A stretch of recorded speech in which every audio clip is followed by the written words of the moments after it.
Hai guys, hari ini saya ingin membahas satu topik yang sangat sensitif, yaitu ketika pernikahan yang indah berubah menjadi toksik finansial. Kita bahas di channel Rossi Dalton yang khusus membahas tentang bisnis, financial, geopolitik dengan bahasa komik. Kita bahas. Nah, kadang kita merasa nikah itu, wah enak ya nikah ya, yang lain jomblo, kita sudah punya istri, wah lagi istri kita cantik, bohai, gemoy, manja, waduh. Tapi ingat, di balik kita semua ada namanya toxic financial atau disebut toxic ekonomi. Ini istilah yang saya ciptakan sendiri. Maksud saya begini, ada kasus misal, ini kisah nyata teman saya sendiri, karena saya bekerja di sebuah dinas ya, saya nggak perlu sebut nanti konangan saya dinas di mana. Jadi dinas pemerintahan lah gitu ya. Saya dinas di pemerintahan, saya nggak perlu sebut mana. Nah, itu teman saya itu, dia itu rekeningnya itu dipegang istri. Jadi rekening penggajiannya itu dipegang istri. Tiba-tiba teman saya stroke, guys, stroke. Apa yang dilakukan istri? Dibuang. Teman saya dikembalikan ke orang tuanya. Suruh orang tuanya ngerawat. Tapi duitnya diambil. Toksik. Kasus kedua, harta gono gini guys. Menurut pengadilan Indonesia, menurut hukum di Indonesia, istri, walaupun seorang istri itu ibu rumah tangga, artinya istri tidak bekerja, maka dia berhak mendapatkan harta gono gini 50% dari harta suami. Contoh, ibu rumah tangga tidak menghasilkan uang, suami menghasilkan uang. Ketika bercerai, maka 50% itu buat istri, 50% buat suami. Jadi dibagi rata lah harta gono gini itu, tidak melihat istri bekerja atau tidak. Pokoknya kalau istri pasti dapat 50% harta suami. Masalahnya adalah di zaman sekarang ini guys, 2026 itu bahaya banget ya. Banyak sekali orang menyebutnya mokondo. Jadi lelaki yang modal burung doang. Dia malas bekerja, dia malas cari lowongan pekerjaan. Ini modal burung doang. Nah, burungnya itu kok burungnya ya, jadi enaknya ini. Jadi ya bahasa gaulnya berondong lah gitu ya, supaya enak itu maksudnya berondong gitu ya. Nah, berondong ini menggunakan burungnya, mohon maaf ya, jadi nggak enak ya saya. Jadi berondong ini ya intinya berondong ini menyelingkuhi tante-tante istrinya orang kaya gitu kan. Lalu mereka bercinta di hotel, lalu mereka berencana untuk membina rumah tangga. Lalu dia bilang sama si tante, tante, kita ini kan udah mesra gitu kan. Kita ini kan udah seperti sepasang suami istri walaupun kita belum menikah gitu kan. Udah sejoli lah gitu kan, sepasang kekasih gitu kan. Bagaimana kalau tante cerai dengan suaminya tante? Lalu tantenya nanya, "Loh, kalau saya tercerai dengan suami saya, terus saya mau makan apa?" gitu kan. Ya kan si tante itu kan ibu rumah tangga, sementara suaminya kan kerja gitu. Dia kan mikir, oh kalau cerai nanti makan apa? Lalu si berondong mokondo alias modal burung doang itu cerdas otaknya. Begini loh tante gitu ya. Dia kebetulan pernah belajar hukum. Gini tante, saya ini menyelingkuhi tante itu pakai strategi. Karena saya pernah belajar hukum.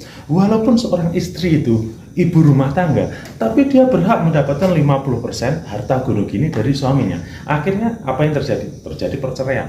Si tante sama suaminya bercerai. Dan harta dibagi rata 50%. Nah, dan harta 50% yang disedot, bukan sedot ya, 50% diambil dari suaminya itu akhirnya diberikan sama si berondong. Jadi memang si berondong modal burung doang, menyelingkuhi tante A, menyelingkuhi tante B, menyelingkuhi tante C. Jadi diambil hartanya gitu. Jadi menyelingkuhi tante A, cerai, harta gunung gini diambil. Tante B cerai, harta gunung gini. Jadi gitu. Jadi nah, ini juga akan menjadi toxic financial atau toxic ekonomi bagi seorang suami, karena dia banting tulang dong, cari duit dong, bisnis dong, kesana kemari, ke potang panting gitu kan, banting otak, banting harga diri gitu kan, banting semuanya dibanting, banting harga juga supaya dapat bisnis. Ternyata setelah dia kaya, 50% hartanya digondol oleh berondong. Jadi si berondong dia dapat dua. Pertama dia dapat istrinya ya. Yang kedua dia dapat 50% hartanya. Itu laki-laki yang jadi suaminya kan pasti ngenes ya. Udah istrinya diambil, apa diambil. Itu toxic financial yang kedua. Nah, toxic financial yang ketiga adalah PNS. PNS. Suami banting tulang guys. Jadi kuli apa enaknya? Kuli bangunan. Jadi kuli bangunan. Jadi suami banting tulang menjadi kuli bangunan guys. Untuk apa guys? Untuk supaya istrinya jadi PNS guys. Jadi istrinya diantar gitu. Mas, saya mau berangkat dinas, kan masih honorer, diantar. Kreng, antar itu. Mas, saya mau ada tes CPNS mas, diantar. Kreng, seret. Tiba-tiba lolos CPNS menjadi pegawai. Suaminya dicerai guys. Pada suami udah banting tulang kemana aja, greng. Mau berangkat dinas, greng. Diantar guys. Padahal kuli guys. Dia rela menjadi kuli demi istri. Dia rela angkat-angkat, semen angkat-angkat demi istri. Setelah istrinya jadi PNS guys, suami cerai guys. Nah, itu juga toxic financial atau toxic ekonomi gitu ya. Nah, itu selanjutnya ada lagi kasus istri itu otaknya agak lain guys. Mas gitu kan, ada apa dek cantik gitu. Aku cantik nggak mas gitu. Biasanya kan wanita kan seperti itu. Iya kamu memang cantik. Wajahmu itu mencorong-corong seperti rembulan di kala bulan purnama gitu kan. Mencorong-corong gitu. Mas, kalau aku cantik, aku minta uangnya istri itu milik istri. Uangnya suami milik istri juga. Ini juga toxic ekonomi. Jadi saya jelaskan ya. Uang istri milik istri, uang suami milik istri. Terus suami punya apa? Ini toxic ekonomi, bahaya. Nah, tiba-tiba setelah semuanya atas nama istri, rumah atas nama istri, gitu, mobil motor atas nama istri, kan harta suami milik istri, harta istri milik istri. Tiba-tiba sang istri tersayang terkasih yang cantik itu tadi kena dengan berondong. Ini mulai titik klimaknya di sini nih. Saya ulangi, istri yang cantik, Mbak Henol, Bu Hai yang cantik, yang disayang-sayang sama suami itu, yang sudah menyerahkan sertifikat rumah, sertifikat semua kebun macam-macam termasuk semua diserahkan sama istri. Tiba-tiba istrinya jalan-jalan kenalan sama berondong. Akhirnya mereka selingkuh, bercerai. Suami diceraikan, dibuang begitu saja. Nggak bawa apa-apa, ya kan hartanya atas nama istri semua. Ini juga toxic ekonomi, toxic financial guys. Nah, itu ya. Nah, selanjutnya guys, toxic ekonomi selanjutnya adalah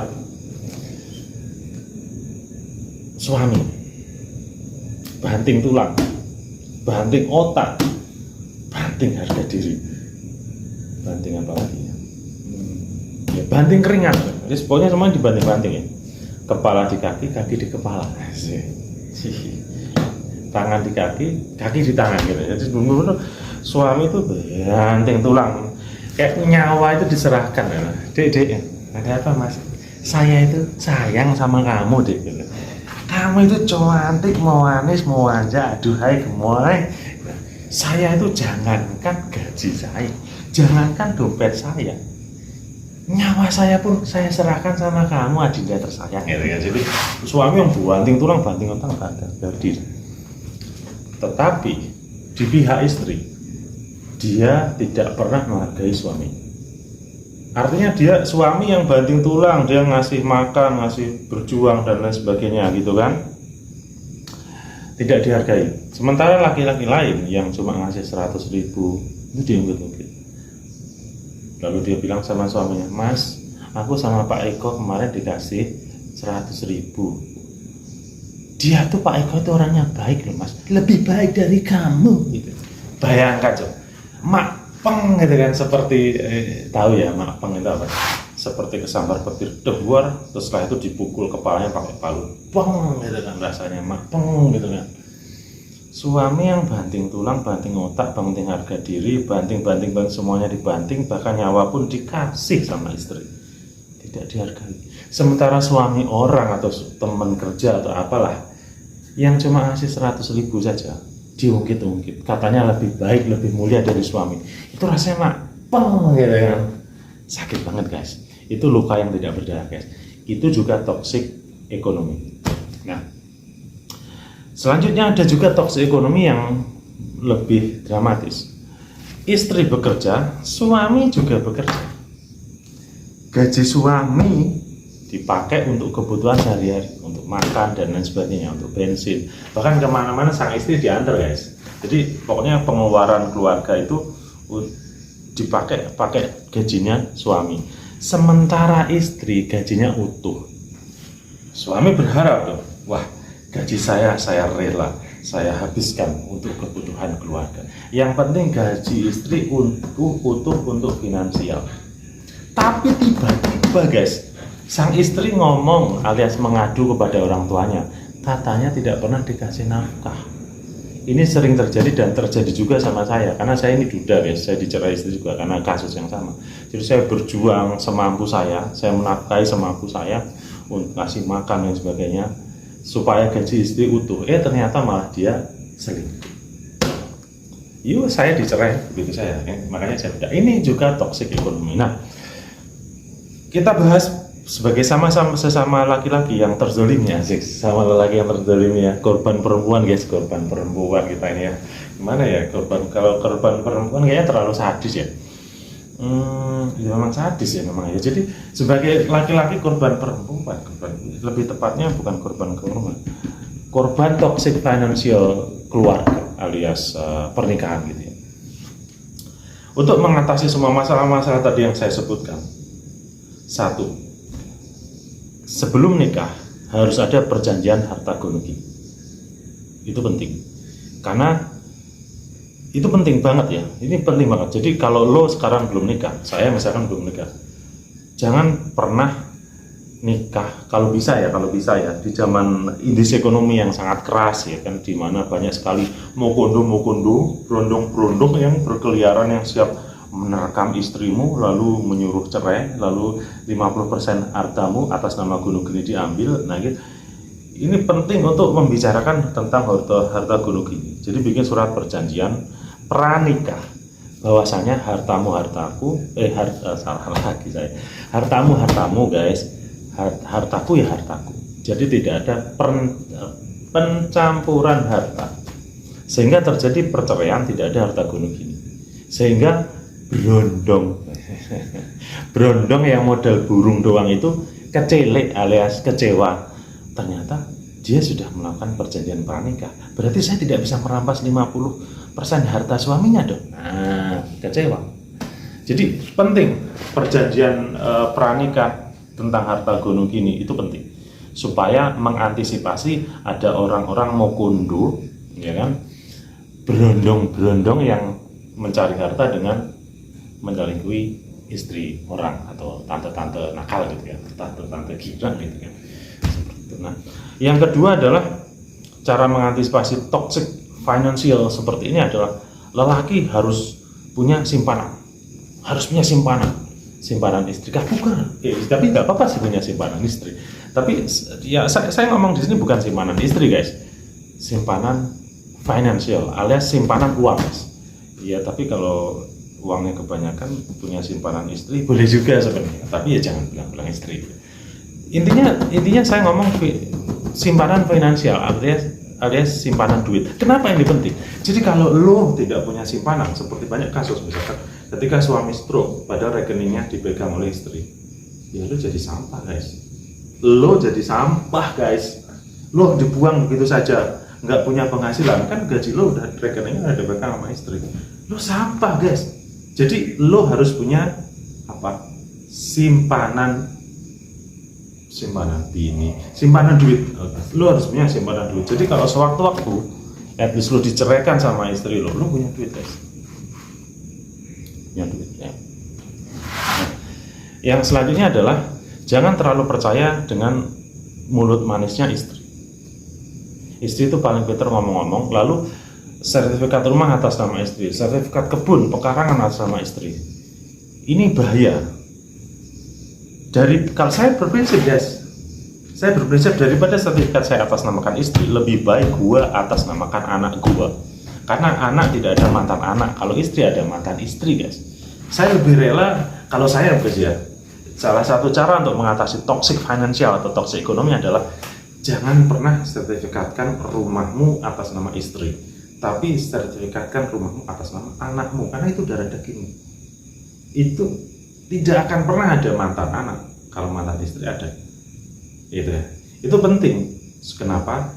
Supaya ketika suatu saat istrimu jalan-jalan ke pasar, beli terong, mas gitu kan, ada apa dek gitu kan, saya mau ke pasar mas gitu kan, mau ngapain dek gitu kan, saya mau beli terong gitu kan, beli terong di pasar, ternyata ada razia Satpol PP, kena razia di hotel.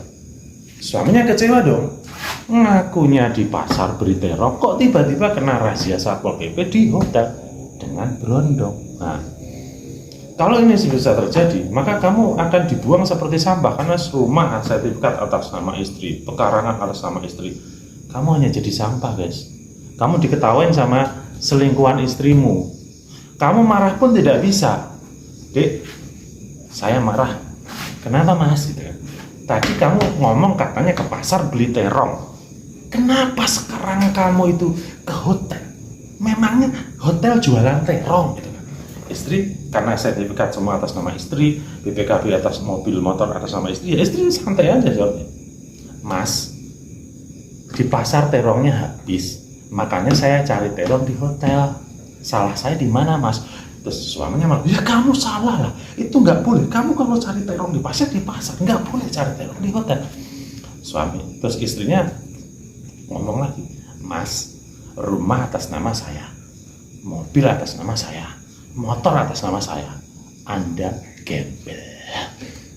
Langsung besok kita cerai, Anda mampus. Tidak punya apa-apa lagi karena semua atas nama istri. Karena kebanyak kasus yang istri itu ngomongnya sama suami, mas saya mau ke pasar mau beli terong, ya ternyata ke hotel cari terong yang lain gitu. Aduh, saya memang susah, zaman sekarang itu susah. Makanya salah satu, jadi saya rangkum ya, supaya untuk mengatasi toxic financial di keluarga atau financial pernikahan adalah, pertama saya ulangi, harus punya kesepakatan harta gono gini atau perjanjian pranikah, supaya ketika suatu saat istri lo diselingkuhi sama brondong mokondo yang wajahnya ganteng gitu kan, itu dia hanya mengambil istrimu tapi tidak mengambil 50% hartamu atas nama gono gini. Jadi itu satu. Yang kedua, lelaki harus punya simpanan bini, simpanan duit. Jadi yang kedua simpanan duit. Nah, yang ketiga, jangan pernah mensertifikatkan apapun atas nama istri. Lebih baik Anda sertifikatkan apapun, entah itu rumah atau apapun, itu atas nama anak. Itu lebih aman daripada atas nama istri, karena istri suatu saat bisa direbut orang. Ya, yang paling bahaya itu tadi, mokondo alias berondong idaman gitu ya. Jadi hati-hati kalau ketemu istrimu sudah kenal berondong idaman, rusak semua rumah tangga gitu. Itu aja pembahasan tentang saya. Jadi harta gono gini, jangan harus ada surat perjanjian pranikah, lelaki harus punya simpanan duit, kemudian ya dan seterusnya. Jangan pernah mensertifikatkan rumah apapun dengan atas nama istri, tapi atas nama anak, itu lebih aman.